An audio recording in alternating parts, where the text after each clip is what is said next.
everybody, and welcome to GameGuru Classic and GameGuru Max broadcast number 113.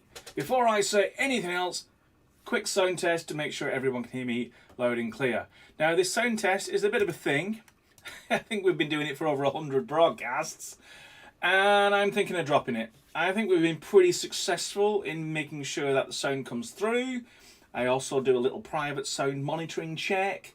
So how's about we maybe drop it in the next 100 broadcasts, see how that goes. And of course, I'm sure someone in the live chat will say, Lee, we cannot hear you, it's complete silence, if we get it wrong the moment we stop doing a sound check.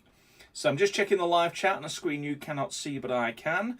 And I'm getting confirmation that my voice is coming through. You can hear me, that is great, let's move on. So what is this broadcast about? Well, it's usually split into two sections. We have a demo part, where I get to show some stuff that's going on in the background, something that you'll be able to get your hands on soon, and then a Q&A, where you get to ask some questions and I get to answer some. If we're very lucky, we have other team members who are in the room who'll be able to answer some of those questions, and those questions can be answered right away, even whilst I'm doing the demo part of our broadcast. Any questions that cannot be answered right away, they will be repeated in the Q&A and I can answer them. So the sooner you can get a question in, the more likely you are to get an answer during the live chat session. Just remember to stick a question mark at the end. It's much easier to then scroll through live chat and find the questions, separate those questions from just general commentary that goes on in the live chat, because we all know you enjoy it here. Okay, so without further ado, let's go into the first section, which of course is GameGuru Classic. So we'll start with GameGuru Classic. And this week has pretty much been predominantly bug fixing. So it's really been a bug fixing week. And you'll be pleased to hear, if you are really into your enhanced weapons pack, we fixed this bug. So if you've got, I mean, not all the weapons were bad, but I'd say half of them. You were getting this strange thing that occurred when we introduced DirectX 12. No, sorry, not DirectX 12, the 64-bit version of GameGuru Classic. Unfortunately, there was not a 64-bit version of a certain DLL that was used to parse an X file, and it had to be done in a different way, and the different way created this. There's a new update out. It's in the beta and the public preview that fixes this for the weapons we have discovered and those that have been reported. If you find other weapons, and there are a lot of weapons and HUD objects in GameGuru Classic, please let us know through the issues board and we'll fix those as well. So I'm really just waiting on a confirmation that that is fixed, and then we can close this particular issue. But the big one for GameGuru Classic, we hinted at it last week, but this time you get to play with it yourself. I'll just click this. This is the official pull request, so we can go through the details. But effectively, as of right now, you can go onto GameGuru Classic Steam beta or public preview, and you can get access to the fix I've just mentioned and all of this. All of this being parallax occlusion mapping and some extra functionality for entity highlighting. And maybe I even get to demonstrate it. But let's just read through this. It's basically three sections. You've got a new shader, which allows you to render parallax. And what's cool about it is it's you can choose to use this shader or not. So let's say you're creating your own entity and you want to drop the entity into your world, but you want it to use parallax, like a cobbled floor or a brick wall. You can just go into the FBE and change the shader, or rather the effect. It's called the effects field. And you just change it to APBR basic parallax with a field in it. I think it's called parallax strength. And then when you render that surface, boom, it's using a parallax shader, and you can have a play around with it and see how you like it. And this is publicly available. Just go into the closed pull request and you can get to read all of this if you want the details. Some little fixes and tweaks along the way, including performance improvements, but the biggie is the second chunk, which is the set entity highlight command, which is now available as a Lua command. So if you're a scripter, you now get access to that. And we made it a little bit easier. I say we, didn't do anything. Cybernessence created some additional stuff, including a new Lua command. Remember the ammo.lua? Now there's something called ammo_highlight.lua. So drop in a weapon, drop in some ammo, but you can go into that ammo and change its script to point at ammo_highlight and the ammo will highlight. So that's what this is about. And of course, this is just a general implementation. You can go in and have lots of fun with these commands, as indeed any programmer would. And so check them out. If you want any additions or additional parameters to this general area, then just shout. And of course, some other bits and pieces that we put in, just so it's a full and complete update to all the stuff that we've been talking about last week and some of the weeks before. So yeah, if you're interested in GameGuru Classic latest stuff, go and onto Steam Client and set your builds to beta or public preview, and you get access to this stuff. So without further ado, let's get into GameGuru Max.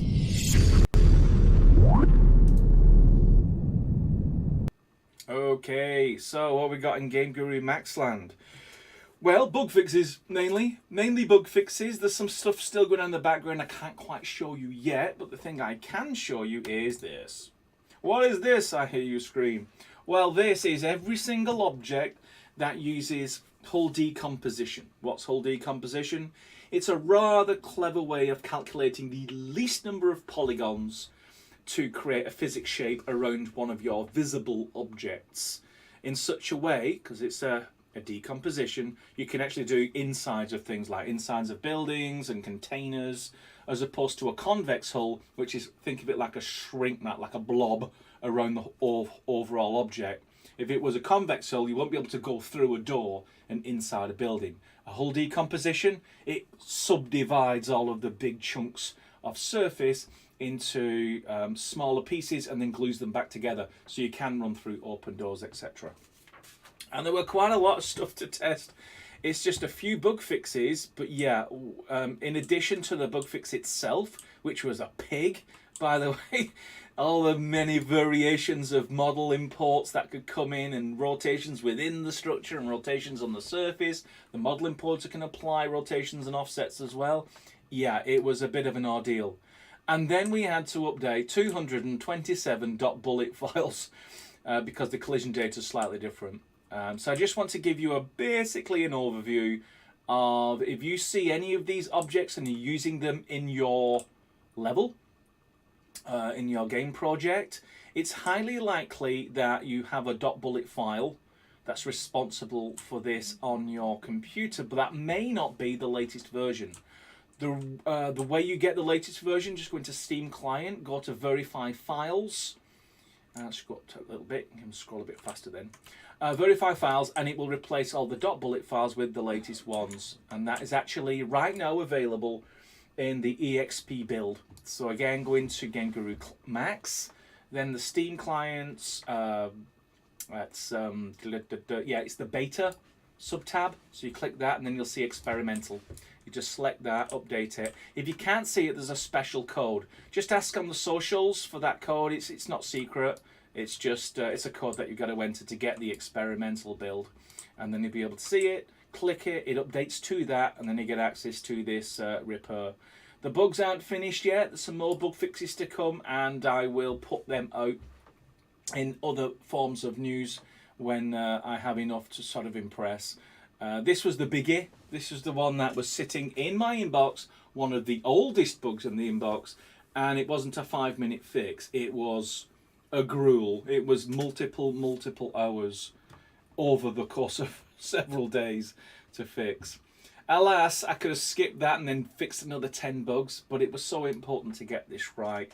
For not just for stock art, which you can see here, but also custom art stuff that you're creating, and you want to go through the model importer and not only have it look good and texture well, but have the correct collision. So that work's now been done. Pretty happy with it. You shouldn't have any further problems for the moment with convex hulls and hull decompositions and all the sort of staticky stuff in between.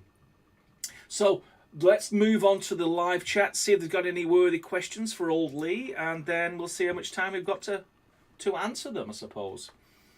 Okay, I'll leave Max on in case there's any questions we want to demonstrate some stuff, but I'm going to switch over to a little window I have here and see if there's any questions. So I usually wait for Zach to post the earliest question that was not answered, and then I start from there. But as I don't see it right now, I'm going to start with the last question. Should I start with the last question? No, maybe I should scroll right to the top and do the first question. And Zach, feel free to interrupt I don't see any orange, you see. I think maybe that's what I keep looking for in the live chats. So lots of exclamation marks, lots of smileys, looking for a question mark. And we've got a question mark from Marcos.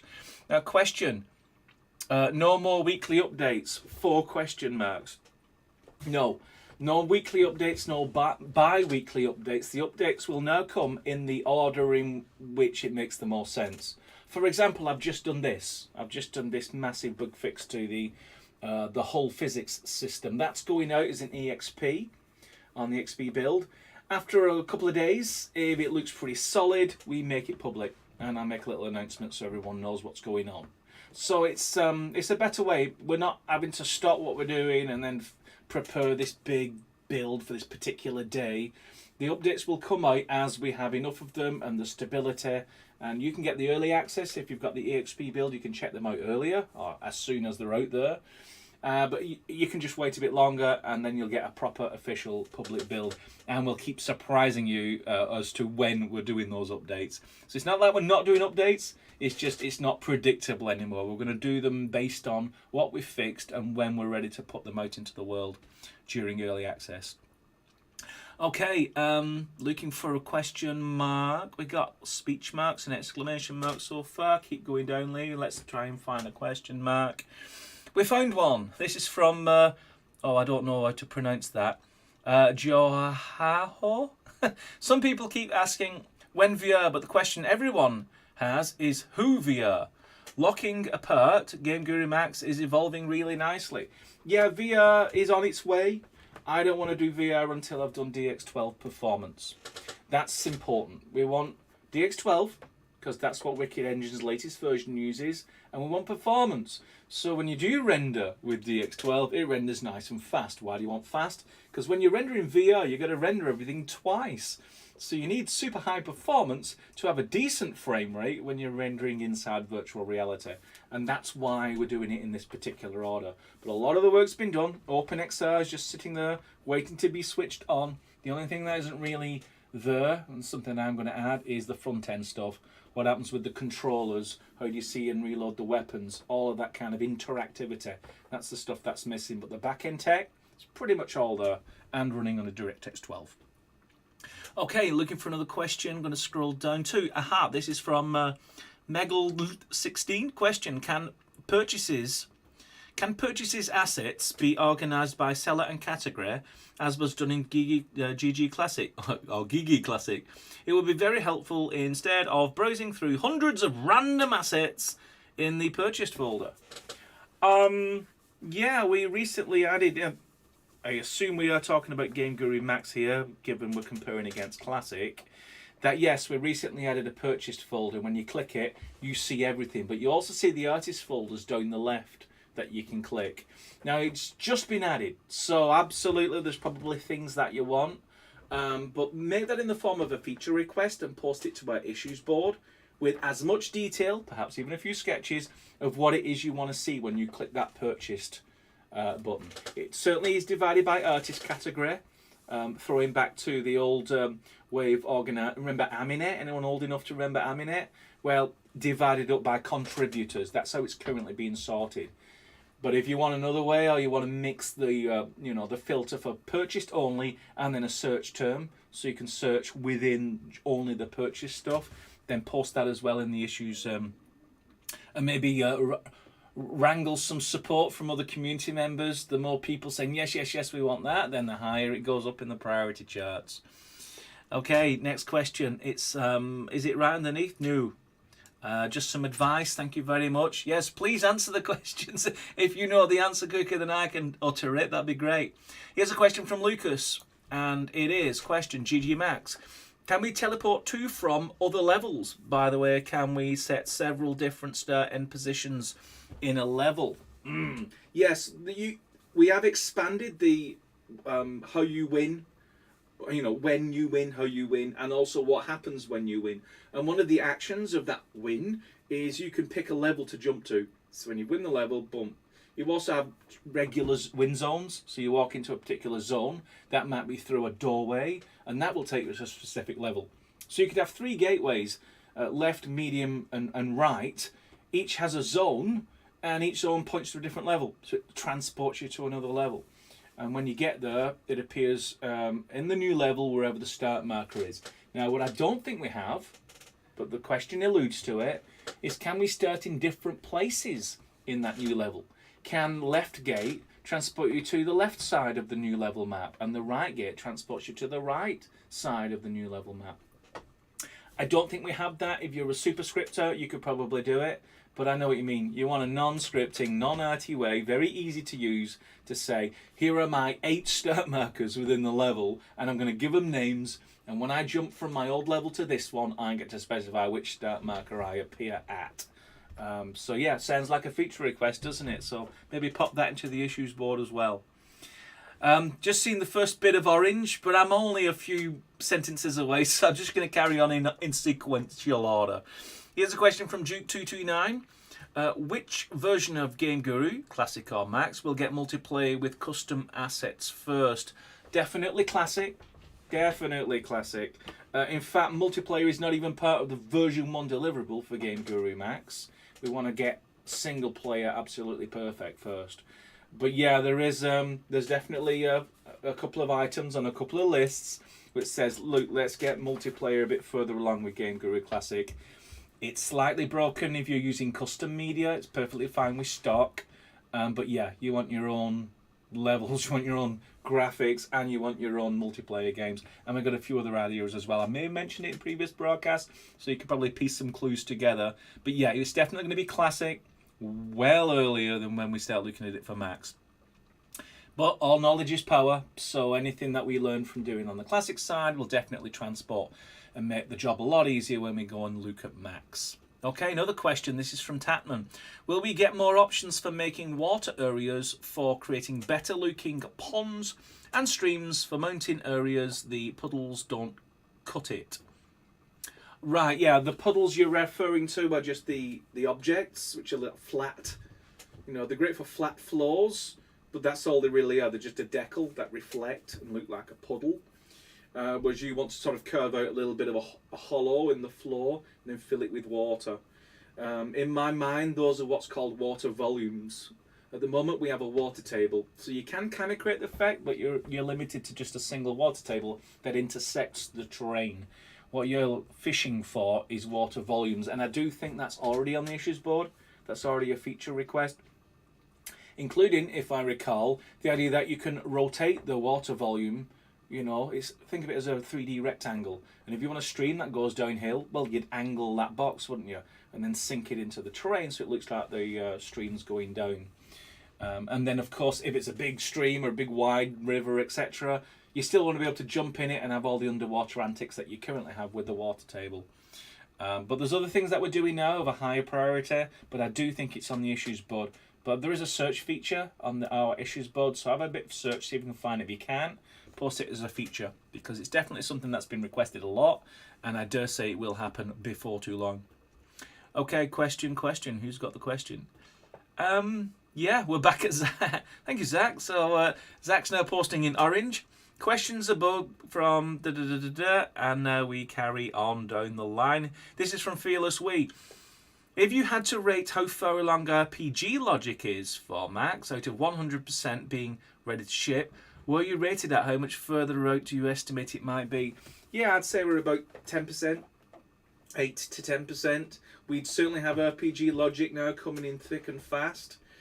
But the core, the clever stuff, things like magic, stamina, charisma, user-defined attributes, front end for inventories, player progress, skill trees, conversation trees, crafting, trading, all of that is still to come. And we're going to, in fact, it's already started. We're in the design phase of figuring out what is the most elegant way to create the logic for that. We're not just going to slam it in and say, there you go, there's RPG. Phew.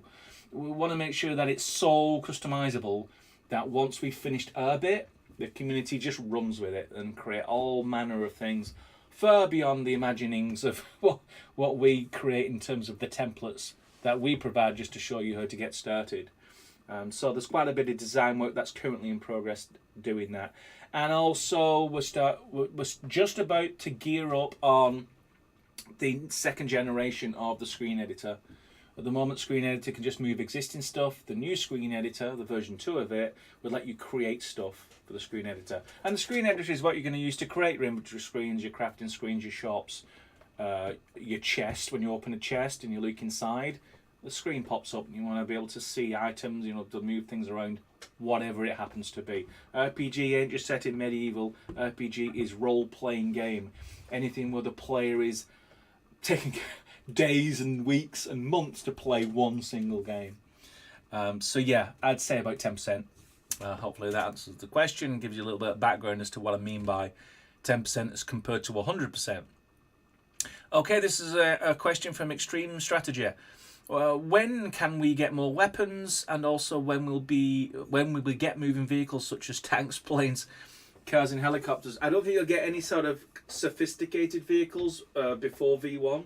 It's not on our roadmap for V1, but yeah, it's not going to be too far away after V1 to have rolling vehicles and different kinds of vehicles.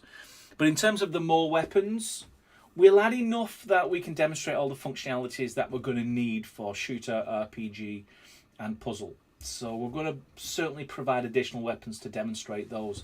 But if you wanted like 20 different kinds of pistol, 30 different kinds of shotgun, 40 different kinds of machine gun, you'll find that through DLC. That'll come through the booster packs, and most likely created by third-party artists, and we simply cooperate with those artists to make sure that they're fully compatible and the price is right.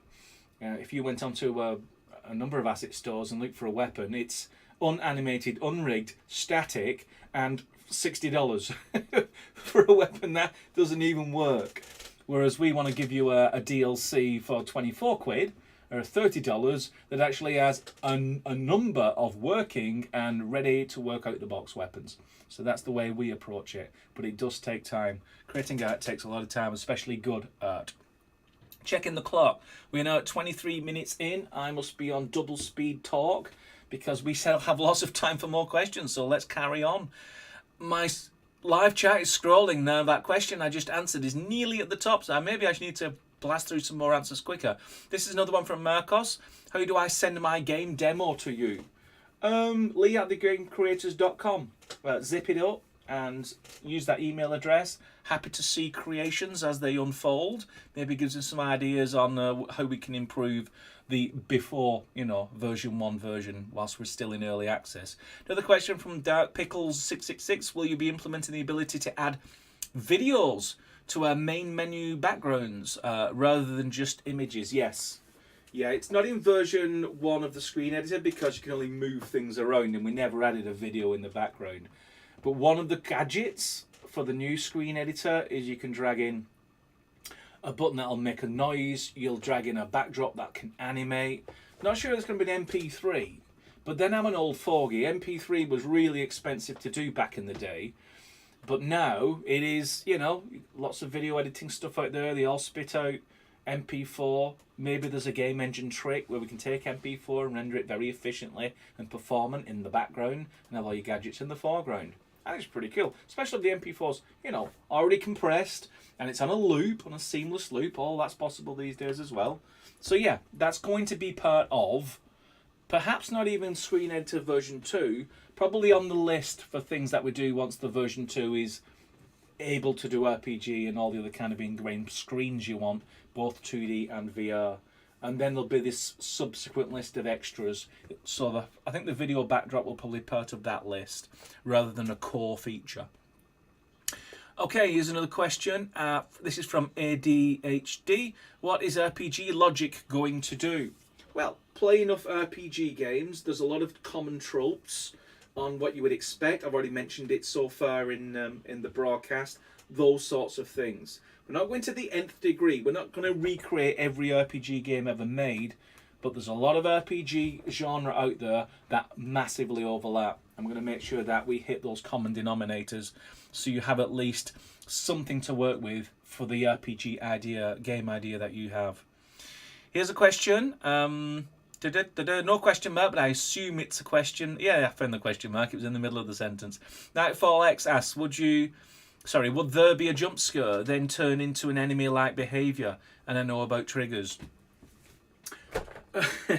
That just sounds like a sophisticated behaviour, so probably a feature request, post it. We have an amazing scripter called Necron59. If he gets wind of that request, he's probably going to create a behaviour for you. So go onto the socials and find him and make that suggestion with a little bit more detail. Maybe I didn't get it completely understood in my own head, but more detail the better if you want a behaviour that does something specific.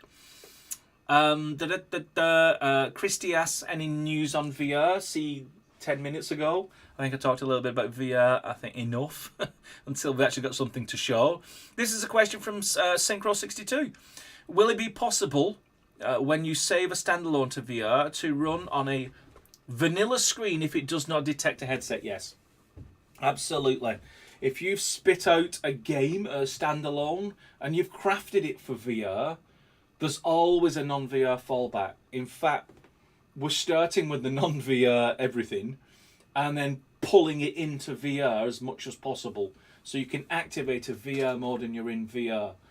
But there's no such thing as a VR-only title, at least in my head right now. We'll know a lot more once we've done the front-end interactions on the VR side.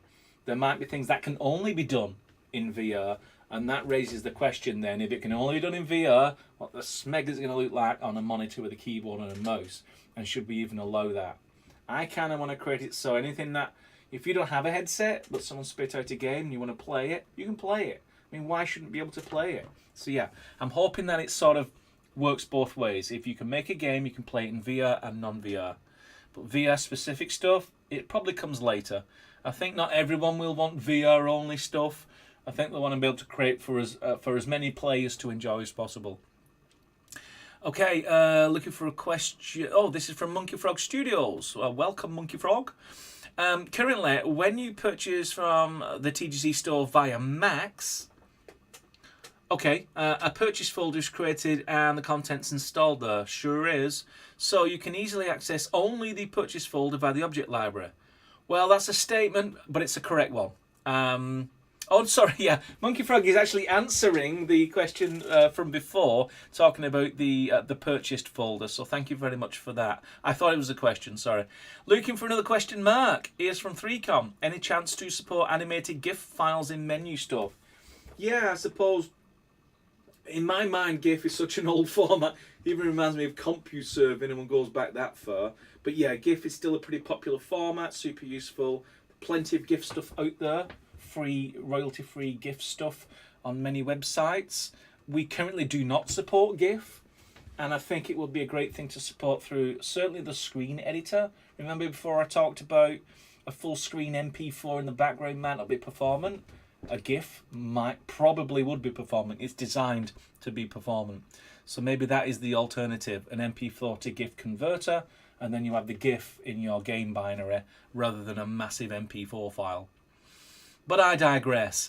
Looking for another question. Make sure I don't skip a question. And maybe I did. This is from Bob. Sorry if I skipped you. Any update on the weather system? No updates on the weather system so far. All we've really got is basic rain and basic snow, or nothing.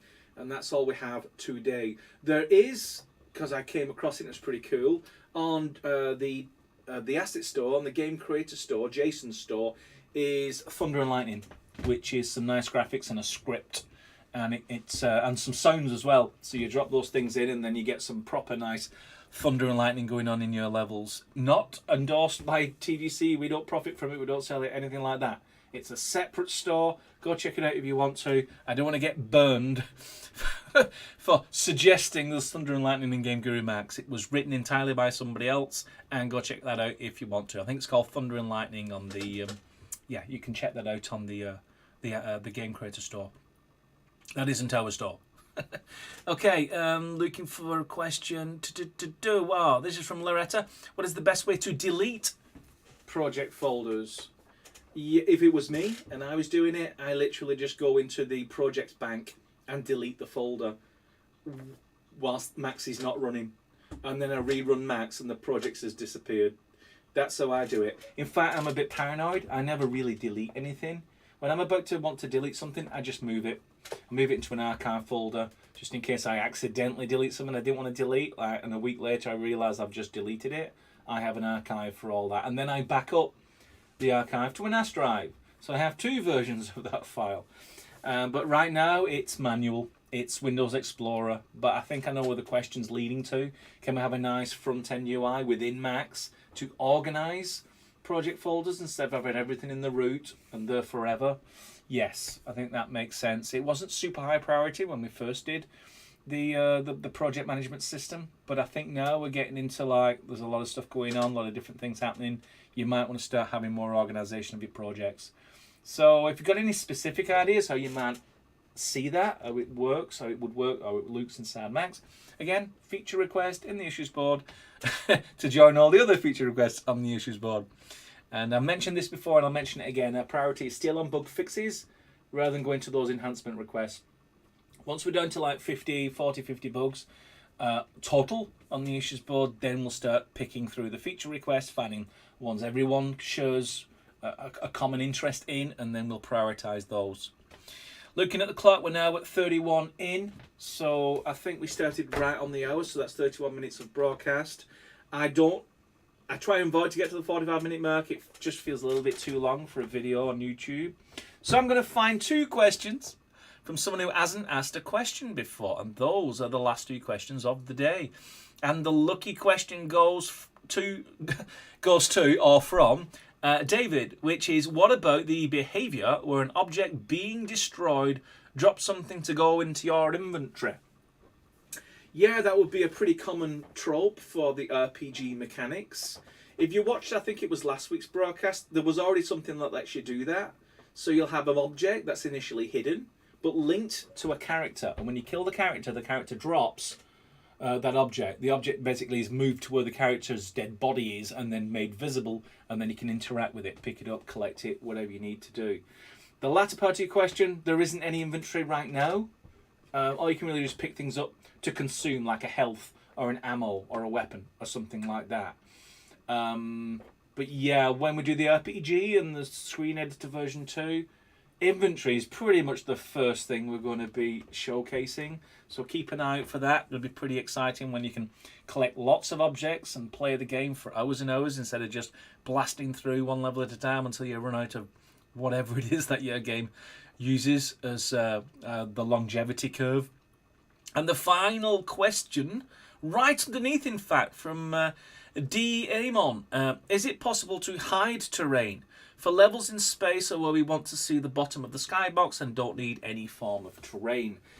There is a command, but it don't work. And it's currently listed as a bug in GameGuru Max issues board and set to high, because that's definitely a bug, and it's one bug that everybody wants to see fixed. There's a lot of projects going on that I've seen in the community that really don't need the terrain.